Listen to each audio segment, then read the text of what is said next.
안녕하십니까. 한전연 국제전략연구실장 김만기입니다.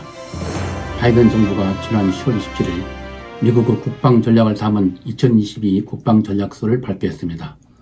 따라서 오늘은 국방전략서 내용을 중심으로 미국의 국방전략을 말씀드리고자 합니다. 먼저 이번 국방전략서는 그동안 별도 보고서로 발표해왔던 핵태세 검토 보고서와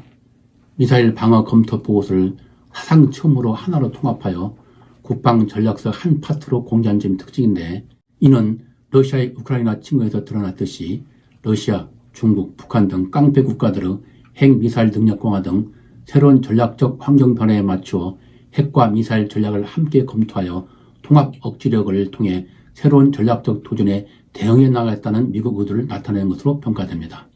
국방전략서 내용을 살펴보면, 먼저 이번 국방전략서를 발표한 것은 미국의 사활적인 국가 안보 이익과 안정적이고 개방적인 국제체제에 대한 도전에 대해 어떻게 대응할지를 제시하라는 것이라고 그 의미를 밝히면서,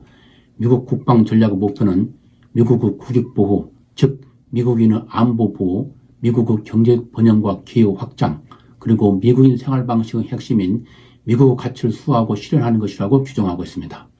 이어서 현재 전략적 환경을 살펴볼 때 미국의 국익에 대한 도전이 심각하게 제기되고 있다고 하면서, 그 도전으로 중국과의 전략적 경쟁, 급박한 위협으로서의 러시아, 미 본토에 대한 위협, 이란과 북한, 그리고 테러단체, 급속히 발전한 첨단 기술 통합, 경쟁국들의 회적지대 활동, 기후변화 및 코로나 등 여타 초국가 도전 등을 들고 이러한 도전들이 미국의 국익을 위협하고 있다고 지적하고 있습니다. 그리고 이러한 도전에 대한 억지를 강화하기 위해 추구해야 할 우선순위로, 첫째, 미국 본토 수호, 둘째, 미국과 동맹국 및 파트너 국가들에 대한 전략적 공격 억지, 셋째, 적들의 공세를 억제하고 필요할 때 분쟁에서 승리할 준비를 갖추는 것, 넷째, 미국의 미래의 군사적 우위를 확보하고 복원력 있는 합동 군사력과 방어 생태계를 구축하는 것을 들고 있습니다. 그러나 국방전략서는 지난 10월 10일 발표된 국가안보전략서처럼 미국의 국익에 도전하는 그 어떤 위협보다도 가장 큰 위협으로 중국을 들면서 중국 견제에 거의 올인하는 모습을 보여주고 있습니다.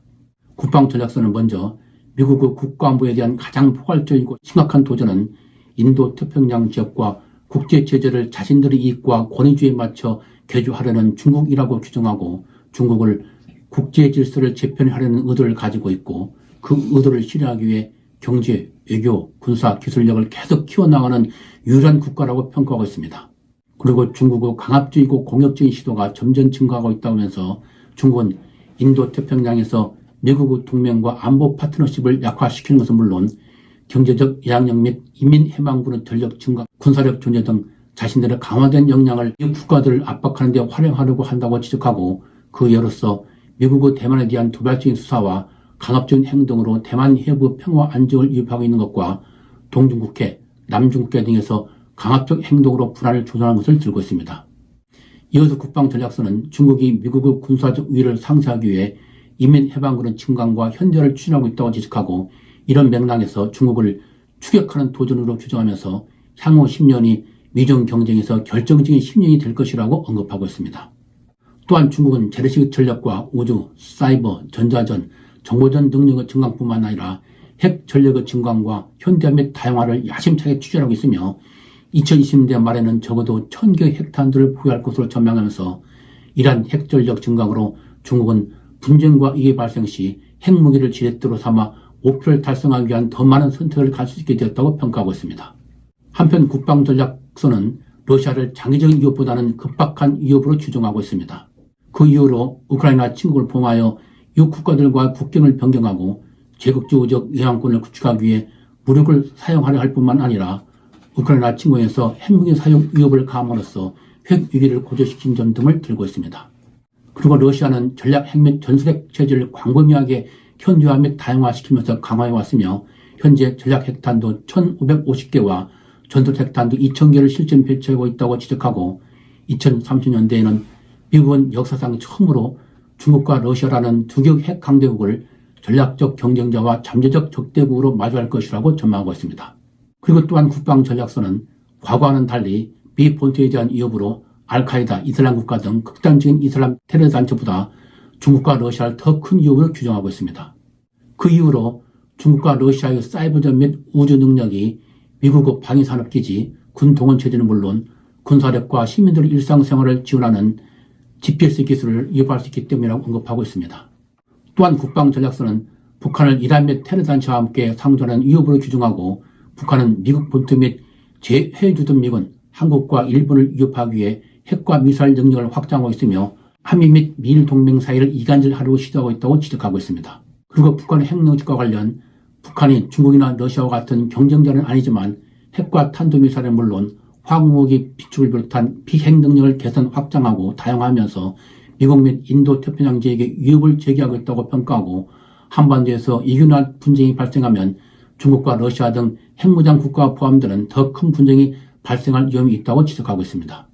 이는 억지력 딜레마를 나타내는 것으로 북한의 도발을 억제하는 노력이 더 큰 분쟁으로 이어질 수 있다는 점에서 쉽지 않은 문제라는 것을 시사한 것으로 평가됩니다. 그러면서도 국방전략서는 김정은 체제가 핵무기를 사용하고 살아남을 수 있는 시나리오는 없다면서 북한이 미국이나 동맹국에게 핵무기를 사용할 경우 북한 정권의 종말로 귀결될 것임을 분명히 하였습니다. 이밖에도 국방전략서는 앞에서 언급한 것처럼 이란과 테러단체, 급속히 발전한 첨단 기술이 전략적 안정에 미치는 영향, 경쟁국들의 회색지대 활동, 기후변화 등 여타 초국가 도전을 위험 요인으로 들고 있습니다. 이러한 도전에 대한 대응으로 국방전략서는 통합업지와 활동, 지속적인 우위 구축 등 세 가지 전략을 제시하고 있는데 먼저 통합업지란 미국 국력의 모든 요소, 즉 핵 억지력, 군사력, 경제력, 외교력, 기술력, 동맹 네트워크 등 미국이 가진 모든 것을 포괄적으로 결합하여 도전에 대응한다는 것으로 이를 통해 적으로 하여금 공세적인 행태가 이익보다는 피해가 더 크다는 것을 깨닫도록 한다는 것입니다. 또한 활동은 명확하고 전략적으로 조정된 우선사항을 진전시키기 위해 군사계획과 연계된 활동을 계속하는 것을 말하며 지속적인 우위 구축이란 방위산업 및 군사기술의 우위를 창출하는 민간 분야와 학계 등 방위 생태계 전반에 걸쳐 미국이 가지고 있는 우위를 계속 유지하는 것이라고 설명하고 있습니다. 이러한 대응 전략에 따라 국방전략서는 유럽에서는 나토에 대한 집단 안보 공약의 굳건한 유지와 파트너 국가들과의 안보 협력을 강화하고 인도 태평양 지역에서는 미국, 영국, 호주 3자 안보 동맹인 오쿠스와 미국, 일본, 호주, 인도 등 4자 안보 협업체인 쿼드 등 탄력 있는 안보 구조 강화와 함께 한국과 연합 방위 능력의 지속적인 향상 및 동남아 국가 연합의 역할 확대 등을 포함한 다자적 접근 방법을 추진해 나갈 것임을 밝히고 있습니다.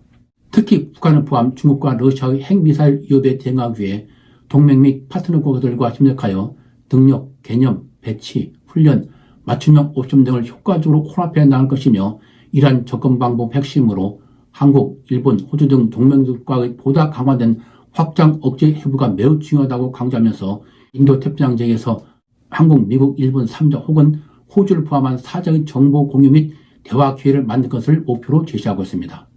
그리고 활동으로는 군사적 우위 확보, 억지력 제고, 회색지대 도전 관리, 글로벌 군사태세 확립 등을 계속 추진해 나갈 것이며 지속적 우위 구축을 위해 첨단 군사 기술에 대한 투자, 방위 생태계의 공고화, 탄력성과 적응력의 강화, 재능 있고 우수한 인력 양성 등을 추진해 나갈 방침을 밝히고 있습니다. 특히 국방전략서는 미국 핵 정치와 관련 경쟁국들의 핵 전력 증강에 대응하여 미국 핵 전력과 핵 지휘 통제 통신 시스템 현장을 적극 추진할 것임을 밝혔습니다. 그리고 그동안 핵 정책으로 선택해왔던 선제 핵 불사용, 다일 목적 정책들에 대한 철저한 검토를 한 결과 경쟁국들이 발전된 비핵 능력으로 미국과 동맹국 및 파트너 국가들에게 전략적 수준의 피해를 줄 수 있는 위험이 있으나 이러한 핵 정책들이 이를 억제하지 못한다는 결론을 내렸다면서 극단적 상황에서는 미국과 동맹국 및 파트너 국가들의 사회적 이익을 보호하기 위해 핵무기를 사용할 수 있다는 새로운 핵 정책을 제시하였습니다. 이는 먼저 핵 공격을 하지 않으며 적대국가 핵 공격 억제나 반격을 위해서만 핵을 사용한다는 기존의 핵 정책을 폐기하고 이제는 적대국의 핵 전력뿐만 아니라 비핵 전력이 위협이 될 때 선제 핵 공격 가능성을 열어놓은 것으로 중국, 러시아, 북한 등 적대국에 대한 강력한 대응 의지의 과시이자 경고라고 할 수 있겠습니다. 이상 바이든 정부 국방전략의 주요 내용을 살펴보았습니다. 이번 국방전략서의 핵심은 로이드 오스틴 국방장관은 10월 27일 국방전략서 발표 브리핑에서 밝혔듯이 중국을 미국의 안보에 대한 최대 위협으로 보고 중국에 대한 억지를 강화하는 데 모든 역량을 집중하는 데 있다고 하겠습니다.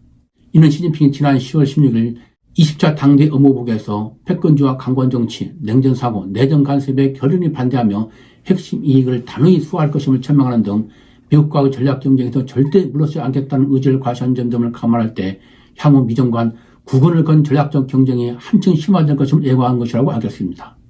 따라서 이러한 미중 간 전략적 경쟁이 심화라는 국제 환경을 맞아 우리의 생존과 국익을 극대화할 수 있는 대응책을 마련하는 것이 매우 중요하다고 하겠습니다. 또한 이번 국방전략서는 지난 4월부터 미 의회에 비밀로 혈압되어 민주공화 양당의 검토를 거친 후 발표된 것으로 양당 간 온갖 정쟁에도 불구하고 안보 문제에 관한 한 초당적 협력이 이루어지고 있음을 보여주고 있다는 점에서 우리에게 많은 시사점을 주고 있다고 하겠습니다.